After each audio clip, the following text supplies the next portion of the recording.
You know, I've been outside all day in 100-degree weather, so this is gonna feel nice. This is gonna feel great.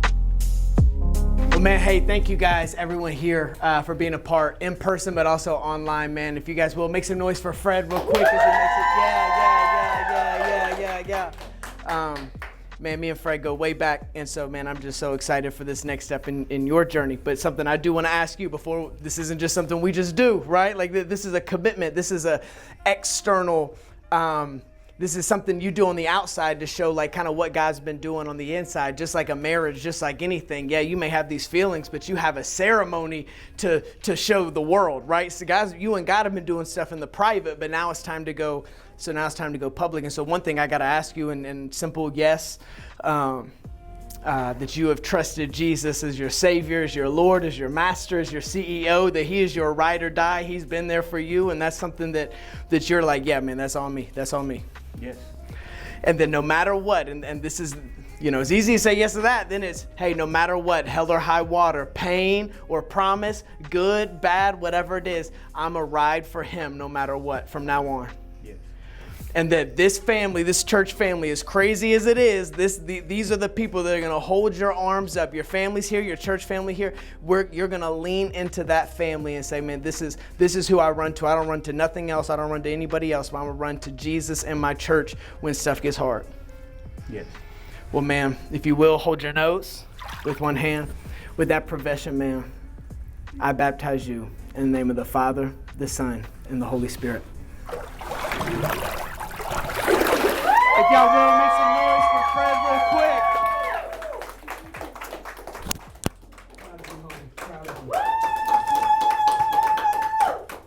What is going on, guys? Welcome to Different Church's online service. Whether you are watching on YouTube or listening on the podcast, we are so glad you are here. My name is Ryan, and I am one of the pastors here at Different Church. And before we hop into the message, I just wanted to let you know that there are so many ways that you can get more connected. If you're interested in our church and being a part and giving, go to our website at dfrnt.church and follow the tabs. But if you're like me and you do everything via social media, then go follow us on whatever platform you use most. Now, we are in a new series called Oof. What happens when you are having an oof moment? What happens when life isn't going as expected? How do we get back on track and trust God with it? So, enough with me. Let's hop into the message. No, you have to hit rock bottom. That's the way up. Mm-hmm. Yeah, rock bottom is beautiful. The struggle of coming back is beautiful. That struggle. It's hard. It doesn't appear like it's beautiful while you're going through it, but you're being tested. And without a test, there's no testimony. Life tests you. Sometimes life annihilates you. But it's only up to you if you want to take some more. It's going to dish it out. But eventually, if you don't quit, it'll be merciful to you.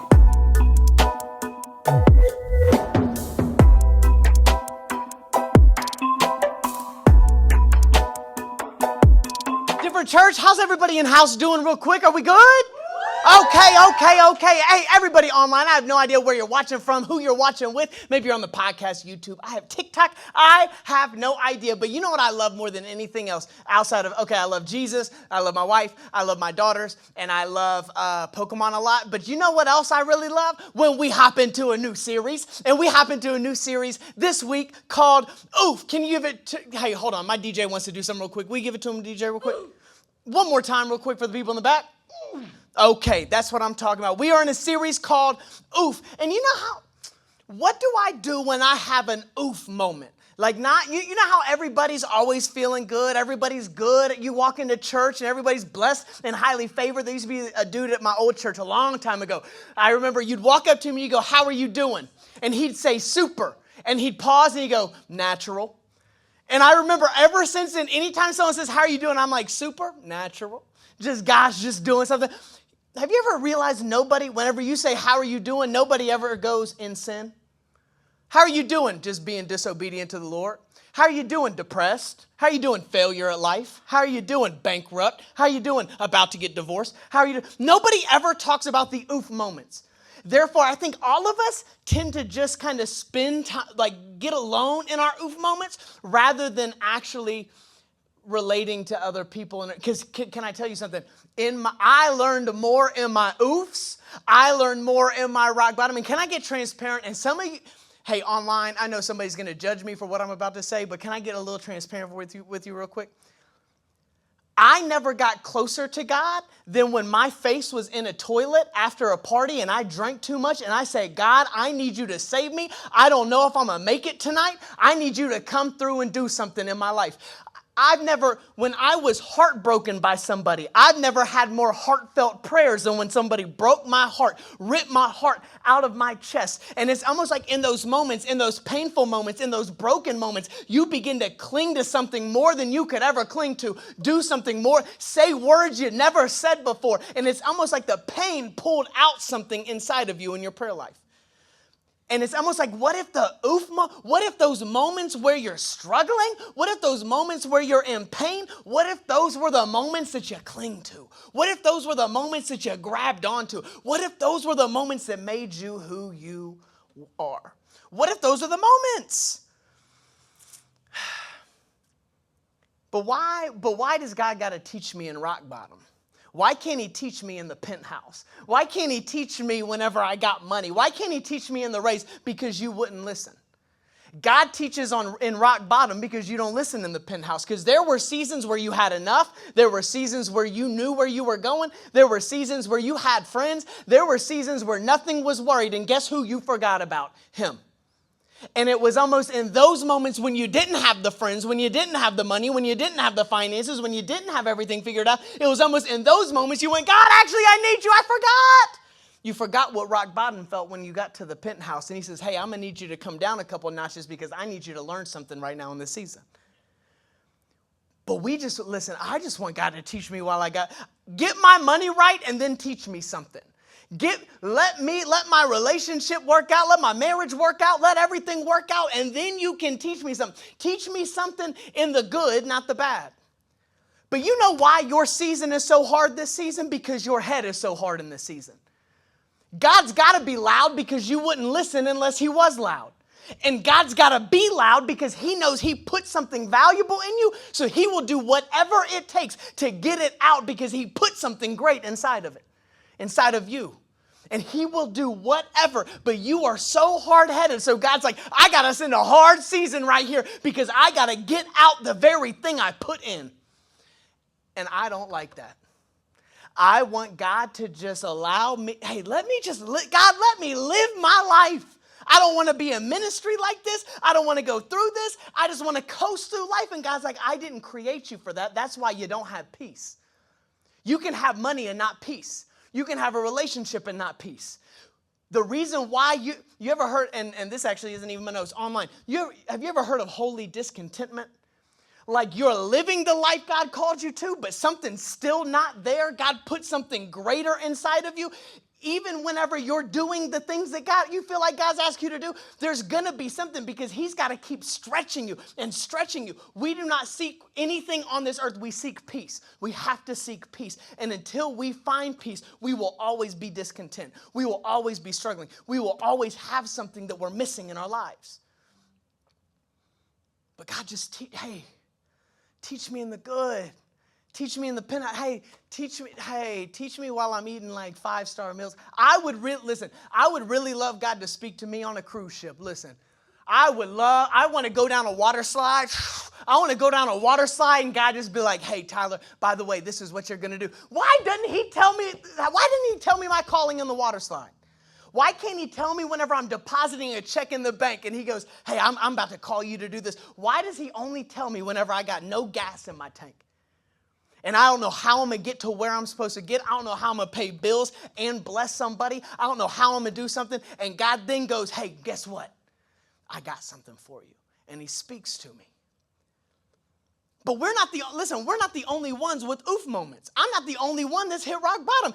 Every single person you've ever heard of in this Bible has went through an oof. Can we get an oof real quick, DJ? Oof. That's what every single person in this word has been in an oof, has been to rock bottom. And if they've been in it and were able to accomplish everything God called them to do I not need to cling to what they did in the rock bottom? Do I not need to cling to what they did in the oof so that I can copy them? Listen, I don't care. I will plagiarize every prophet in here if it'll get me to where God's called me to be. I will do whatever these people did to get out of the season I'm in. And so who has one of the biggest oofs in the Bible? When we think about people that just didn't do nothing they were supposed to do. Well, I thought of Jonah. Of all the people to think about, and I didn't even go to church. I knew who Jonah was. I knew who he was. So if you have a Bible, you turn to Jonah 2. Because this is Jonah 2 is how he gets out of the oof. But I don't need, how you kind of like the drama? You kind of like nobody likes whenever like somebody gets invited to do their testimony at a church or something like that. You know how like, you never hear the person that gets up and goes, hey, I was born to a nice household, had enough money in the bank, and God saved me from my riches in heaven, and everything was great, and here I am. No, you know what you like to hear when you hear a testimony? I was a crackhead for about 800 years. I've been struggling my whole life. I got one leg and you know what I mean? Like you want to hear the tea. You want to hear the drama. And so Jonah's got it. Jonah did it. Jonah is me. Jonah is you. And so just to give you a recap, in Jonah 1, God speaks to Jonah, which means Jonah was praying to God. Which means Jonah knows what's up. Jonah is a minor prophet in the Bible. Jonah knows who God is. He's talking to God, and God goes, hey, I need you to go preach in this place called Nineveh. And you know what Jonah does? Nothing. He runs the opposite way. He does everything but do what God asked him to do. And you know what I was thinking? This isn't really a part of the message or anything like that. I don't think we have a problem. I don't think we have a problem hearing God's voice. I don't think we like God's voice sometimes. We will go, God, speak to me, and he'll speak to you. You'll go, say something else. I don't like that one. And your faith cannot follow your feelings. They cannot. Because God will tell you something that will piss you off. And you got to sit there and just go, God, I'm going to trust you because your ways are not my ways. I'm going to trust you because you're smarter than me. I'm going to trust you because you've been here for longer than me. And I'm going to sit down. I'm going to sit my butt down. I'm going to shut up. And I'm going to follow what you called me to do, because I'm not going to follow me. I'm going to follow you. I don't think we have a problem hearing from God. I think all of us hear from God. We just go, God, I want you to tell me something else. I don't like this one. You said 10%? I don't want to mess with that. You said one wife? I don't want to mess with that. You said don't gossip? I don't want to mess with that. Tell me something else. And a lot of times God tells you the simple things. We want him to tell us the complicated stuff. And he says, I'll tell you the complicated stuff when you do the simple stuff. We go, God, put me on the platform in front of millions. He said, why don't you just pray for the one? You haven't even prayed for the one yet. Well, God, elevate me to do this. Do you even read every day? God, make me this worship leader. Do you know how to worship? And it's like we want God to do the complicated. He says, I'll do the complicated if you'll do the what? Simple. And he goes, hey, Jonah, he didn't, and watch this. He didn't tell Jonah to do something Jonah didn't know how to do. He told Jonah to do something Jonah had always been doing. God will tell you to do something you always been doing. And it's almost like you get tired of doing the same thing over and over and over again. And he's like, that's what's creating something in you. That's what's creating muscle. It's not like, oh, I know how to do curls, so I stopped doing curls in the gym because I did one time. No, the muscle is developed the more I do it. The strength is developed the more I do it. And he goes, Jonah, I need you to go preach. And he goes, peace, I'm gone. I'm not doing it. And so he runs and he gets on a boat. And while he's on the boat, and this is my favorite part, he falls asleep. We just think a nap will cure everything, don't we? A nap will cure everything but disobedience. Because when you wake up, you still got to obey God, don't you?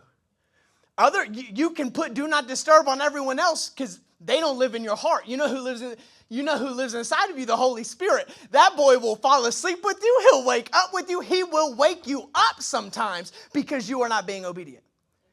And he will go, hey, I know you turned your phone off, but hey, me and you are in this thing. And you're like, leave me alone. And he's like, hey, I really need you to do this. You're like, leave me alone. Hey, and he will get people around you. So Jonah's sleeping on the ship, and God sends a storm. And these dudes, the sailors, and this is what I love most about the story, and this is, I know we're not even like in, I keep saying, this isn't a part of the message. They start throwing stuff overboard, thinking that would fix it. You will get rid of everything but the disobedience in your life, won't you? You will do everything but be obedient. Hey, I'm going to go to church more. And God's like, man, I'm not even looking at that. I want you to stop cheating.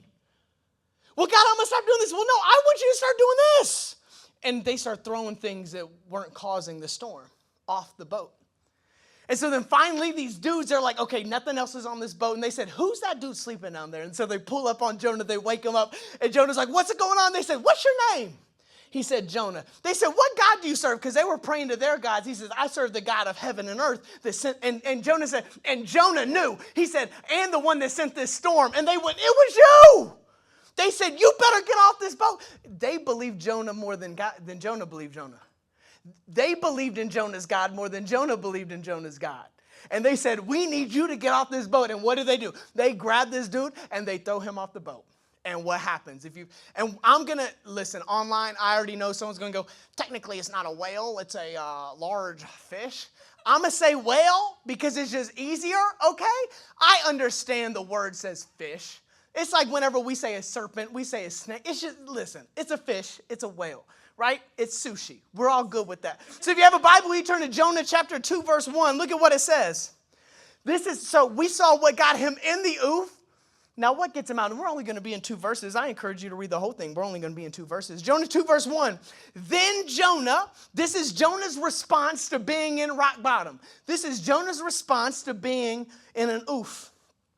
Then, that's what I'm talking about, DJ. Then Jonah prayed to the Lord his God from inside the fish. Then Jonah, his response to being in the fish was what? To pray to the Lord. Isn't there something about when you get stuck in a situation that pulls something out in you? Like, he had nothing else to do. It was almost like, and you know what's crazy? Why did God, and we'll ask this question a lot. Why'd you send the fish? Because Jonah would have ran if he would have tried to talk to him again. God knew Jonah would have ran again if he would have spoke again. So God had to put him in a situation that he couldn't run out of so that he could listen to him again. God sent the fish so Jonah wouldn't run away the next time because he put something inside of Jonah that only Jonah could do. So he's got to do something he's got to put Jonah, he didn't send fish to nobody else, did he?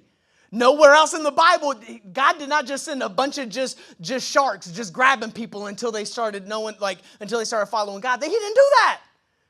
This was for him. He put something in Jonah that only Jonah could do. Therefore, to get Jonah's attention, he had to put Jonah in a place he didn't put nobody else. He will put you in a place that nobody else has been because he put something in you that no one else has. And the disobedience,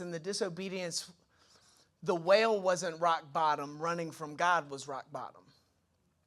The whale was protecting Jonah. But Jonah would have kept running. And you know it. You've been running. I've been running my whole life. God called me to do something that I don't feel called to do. What do? I'll do it tomorrow. I'll do it next week. I'll do it when my money's right. I remember I could only be a good preacher whenever I was going to focus on my preaching when I got married. I got married, still didn't focus on my preaching. Then whenever I get kids, I'm going to focus on this because God, you called me to it. And I still didn't do it. You will keep running and running and running. And eventually God's going to go, hey, I need to grab you real quick.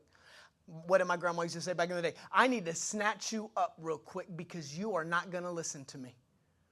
And he will put you in a powerless situation. He will put you in he will put a negative $35 in your bank account situation so that you'll listen to him about your finances finally. You will get into when you're the weakest, your prayers become the most powerful. When you're in your lowest, God begins to shine the brightest. When you feel like you can't do what God's called you to do, that's when he goes, you are in the perfect situation for me to begin to do something. Now you'll listen to me because you wouldn't have listened to him if you had the power. You wouldn't have listened to him, and the enemy will go, look around you. Look how bad this situation is. You know why the enemy does that? Because he knows when you're weakest, what does the word say? When you're weakest, that's when he's what? Strongest. So he's going to convince you nobody can do it because he knows you're in the perfect position for God to show up and do the most. But we will believe the lie of the enemy in our dark times and go, God, you're not here anymore. God, you can't make a move. God, where are you at? What are you doing? Why am I here? Why am I here? Why am I here? Little did you know that situation God put you in was probably protecting you from something a lot greater. And you had no idea. How do I know if it's the devil talking to me or God talking to me when I'm in rock bottom? The devil will say, look around you. God will say, look inside of you. The devil will say, hey, look at your past. God will say, hey, look at what I called you to do. The devil will look at you and go, nobody's here for you. God will say, I've been here the whole time. The devil will always remind you what you've done. God will always tell you what you can do. He always will. But you will believe the enemy because it looks a little different than what you thought. It looks a little worse than you thought it was going to look. The money's not there like you thought it was going to be. The relationship's not there like you thought it was going to be. And God's like, bro, you're in the perfect spot. Do you not remember the word? And it says that in your weakness, I am made strong. It's like we forget the Bible, that we've heard that. I think there were like little kid songs. When I'm weak and he is strong. Yes, right. You've been hearing this your whole life, but you get weak and you forget the song. You get weak, you forget the word. No, that's the enemy making you forget. He said, hey, let me rob this word from you real quick that God spoke to you. You are more powerful now than you'll ever be when you're weak. But you don't want to be weak. You don't want to struggle. You don't want to fight for nothing. And I think I heard an old preacher. I think I heard an old preacher one time say something like, and we were like doing some like conference or something. He said, boy, if I end up in a fish, I'm making sushi. If I end up in the lion's den, I'm coming out with a coat, a fur coat. If I end up in the fiery furnace, I'm getting a tan while I'm there. He said, it doesn't matter where I'm at. I'm going to do what God's called me to do. And I remember that got me fired up, dude. I was like, I want to make sushi in the whale. What are you talking about? What are you talking about? But we don't want to be weak.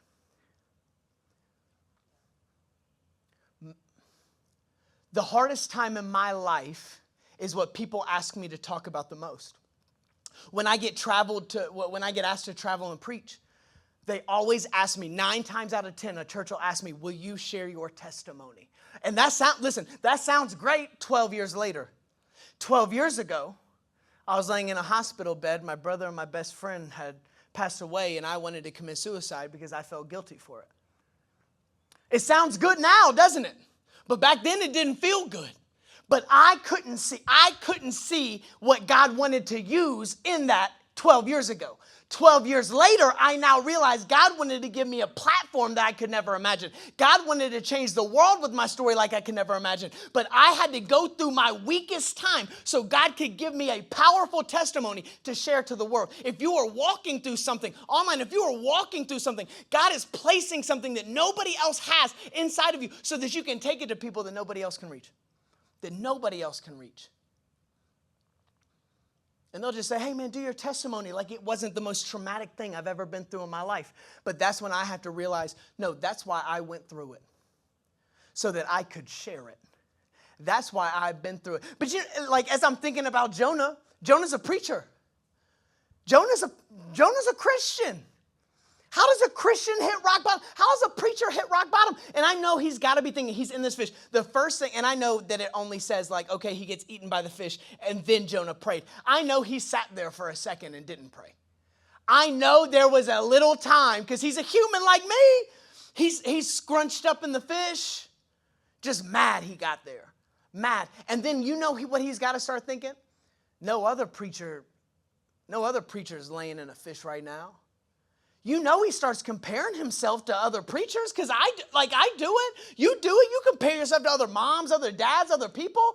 And all you did was, it took you a little time to go through the drive-thru, and you're already like mad and feel like God's just like smiting you right now. Like, let alone sitting in a fish. You know he's comparing himself to everybody else. But you cannot compare your rock bottom to someone else's social media.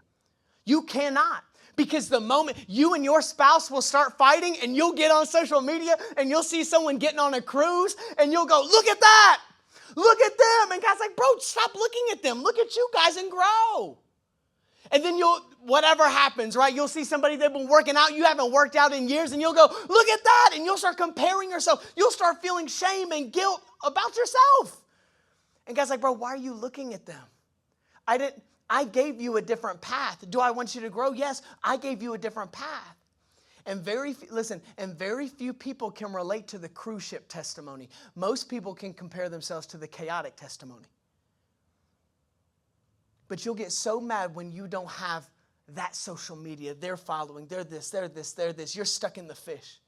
You're stuck in this. You're stuck in heartbreak. You're stuck in all of this stuff. No. God's giving you something that ain't nobody else got. God is giving you something nobody else has so that you can reach somebody nobody else can reach. How else would he reach the person that's been... I've never been divorced. It's really hard for me to reach people that have been divorced, but I know people that have been divorced that can really reach people that I've never been there. Use your story. Use your testimony. I've never had to file bank. I've never closed down.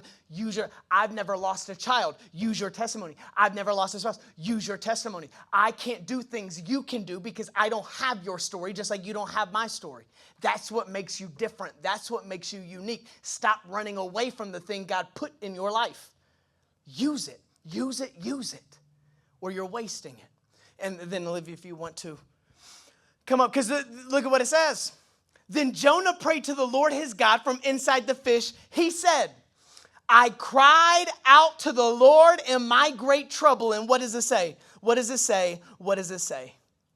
And he answered me. The fish was the answer? No, the fish was the answer. We think the fish was the problem. No. Jonah's disobedience was the problem. The fish was the solution. We always read this story. We read the we read the hard times. And if you could talk to anyone else in the Bible that went through these, Daniel in the lion's den, the fiery furnace, David and Goliath, they would not look at that situation as something that was traumatic. They would look at that situation and go, you got to read what I went through. You got to see what I went through. Did you see what I went through? Did you see what I could do? Did you see what God did? But we go through we go through one hard thing a day and we go, oh, well, life doesn't need to exist anymore. I'm miserable. Might as well stop living. Rather than, man, I went through that. Why did I go through that? Why was I put through that? Why did I go through the heartbreak? Why did I go through the brokenness? Why did I go through all of that? You know Jonah now, he's up in heaven. You know Jonah's up in heaven. Just like, look at him talking about me and that fish. Look at him. Why don't we talk about our trials? Why don't we talk about our struggles like that? Why did he send the fish? So that he would listen. He wouldn't have listened if he wouldn't have, well, one, Jonah would have died if he didn't send the fish. If the fish doesn't swallow Jonah, Jonah dies. The fish was not the problem. The fish was the solution. God said, I want to rescue you from your disobedience. Your disobedience landed you at the bottom of the ocean. But me loving you more than you loving me, I'm going to send a fish to grab you so that you can spend time with me and we can get back on the same page. The fish was never the problem. Jonah's obedience was the problem. It was always the problem. His running was the problem. His fear was the problem. His insecurity was the problem. That's what got him to rock bottom, not the fish. The fish saved him. Later on, as you read in the passage, Jonah even says, the seaweed was around my neck, but the fish grabbed me. Praise the Lord. Thank you for the fish. But it says, I cried out to the Lord. And what? Even when Jonah wouldn't answer God, God still answered Jonah. Even when Jonah wouldn't listen to God, God still listened to Jonah. Just because Jonah had been bad doesn't mean God was not still going to be good. God was still going to be there for Jonah, even if Jonah was never there for him. And in my disobedience, in my struggle, in my sin, God does not stop loving me just because I stopped loving him for a moment. He will be there for me any step of the way. And this says, I cried out to the Lord, and what? He answered me. But what do I forget to do in the midst of my rock bottom? Cry out. Cry out. My daughter Salem and Asher, they're doing this thing now where they want to do everything by themselves. They're big girls, right? They're 7 and 9. They're big, but the cabinets are a little bit bigger. And they'll want to make cereal. And I'll see them. They've got a tag team to make cereal. I'll like watch them. They don't ask me. Because remember, I could just reach up and grab the bowl, bring it down, pour the cereal, hand it to them. I'll watch them in the kitchen. One will get on their hands and knees. The other will stand on top of the other one, and they'll reach up. They'll be on their tiptoes, and the other one's like trying not to fall. And I'm watching. My heart's racing, but I'm not going to intervene because I want them to ask me. I can do it at any point, and they'll get it. Boom, they'll get it. And they'll pour their cereal, and they'll be eating like they did something. They did do something. Could they have hurt themselves? Yeah. Had they hurt themselves? Yeah. But could they have done it easier? Yeah. What did they have to do? Ask me to help. In my life, you know how many times I've allowed God to watch me work harder when I could have just allowed him to intervene and do something and clear it all up? And God just watched me and waited for me to cry out. In your rock bottom, God is waiting for you to cry out to him because you can live a hard life or you can give it over to him. His yoke is easy. His burden is light. Hand it off. Say, come get these bowls. I'm not trying to make cereal no more. I could have been, Salem and Asher could enjoy the cereal 30 minutes before they ever even got it. But they want to do it, don't they? In rock bottom, where do I run?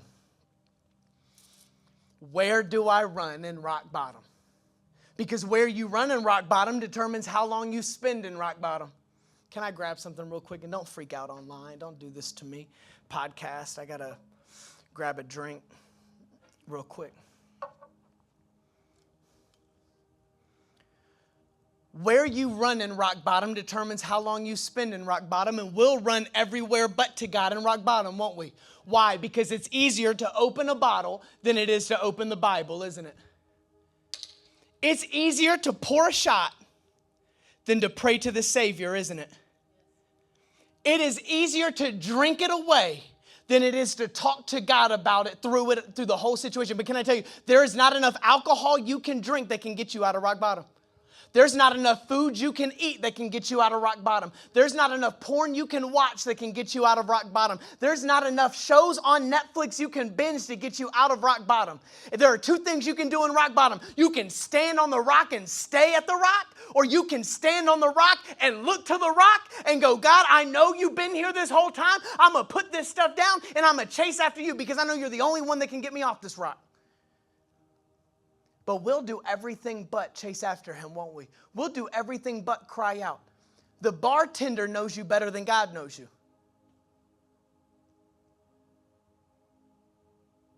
Those people online, they know you better.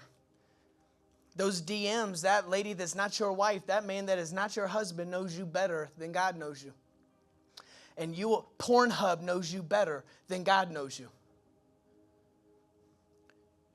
Where you run during rock bottom will determine how long you live on that rock at the bottom. And we will do everything but chase after him, won't we? I want to do everything else. God, just give me some more money and I'll get off this rock. No, you won't. You'll just build a house on the rock. That's not even in my notes. That was pretty good. You'll try to make that rock home. That's not your home. Jonah learned in the fish. He didn't live in the fish. Jonah didn't get comfortable in the fish. He prayed. He learned what the fish needed to teach him, and he got out that fish, and he followed what God had for him. But you will try to live at rock bottom rather than learn from rock bottom and get your way out. God did not call you there. He's teaching you something there, but he called you to greater things. Stop living where God didn't call you to live. You just think depression is just normal. No, it's not. The enemy's convinced you depression's normal. The enemy's convinced you that anxiety was normal. Well, this is just how I'm triggered. No, you're not. God did not create you imperfectly. He knit you together in your mother's womb. He called you to something great. And the longer you live there, the harder it is to leave. The longer I live in my house that's rented, the harder it's going to be for me to go live in another house. I got too many memories. Hey, I know we just got done doing a relationship thing. A lot of us don't break up with the person we're called to break up with just because we got so many memories. It's easier to stay, isn't it? It's easier to stay where you are than to move to where God's called you to be. Less questions, less conversations. So I'll just live here. God created you for more than that. That's for somebody online. I have no idea. Podcast. That might be for you. I don't know. But it says, I cried out to the Lord in my great trouble, and he answered me. But watch this, and this is it. I called out to you from the land of the dead, and you what? Heard me. And I'm not trying to get like uber Greek and all that stuff. That means Sheol. Sheol, that's hell. I called out to you from hell. I am walking through hell, and what? You heard me. I am living in a hell right now, yet God still hears me. There is nowhere God doesn't hear you. There is not a place on this earth, there is not a place in hell God does not hear you. There's not. But if the enemy can convince you God can't hear you, you will stop talking to him. It's not God stopped listening. You were convinced that you needed to stop talking. And Jonah, being the pastor he was, he goes, I don't know a bunch, but you know what right now? I know God hears me. Let me cry out real quick. Let me do a shout of praise, right? Like we hear it all the time in church. Easier said than done, isn't it? He didn't try to pry the fish's mouth open, did he? He didn't try to cut himself out of that fish. He sat there and said, God, I think you sent this for a second. Let me sit here real quick. And let me see what this fish is doing. Let me see what I need to learn in this fish. Jonah was in hell, and God heard him. God will not stop being good just because you've been bad for a season. You've been bad for a couple seasons. You've been bad for more seasons than Netflix has got. I have no idea. But you got yourself in a position you can't get out of online. You got yourself in a position you can't get out of, and you don't know how to get out of it. You just don't. I've got to run. You're in an oof that you can't get out of. I've got to look at Jonah and go, Jonah, what did you do? It says, I cried out to the Lord. When was the last time in your brokenness? When was the last time in your relationship that's not working out? When was the last time in the addiction that you can't get out of? When was the last time in that you cried out to God and said, God, I can't get myself out of this. I need you to come and rescue me. When was the last time you did it? And for me, it's been a while because I've been in church for a long time. And I just think going to church will cure everything. It doesn't. I've been in church long enough to know going to church, the addiction will not fall off. That is something you've got to run to Jesus about. And go, God, I need your help. I can't get out of this. And so that's my prayer. I have no idea who you are, where you are, what you've been through. I have no idea. But you are in a fish. If someone asked you, you'd go, no, I'm not struggling, blessed and highly favored. But if you really started talking to God right now and we could see the innermost thoughts in your mind, in your heart, you would go, I am struggling right now. Okay. What did Jonah do? I cried out to the Lord. Can we do that today? I don't know where you are, in the house, online. I have no idea where you are. Can we cry out this morning? Can we cry out today? Can we cry out this evening? Jesus, we love you. We thank you. We praise you.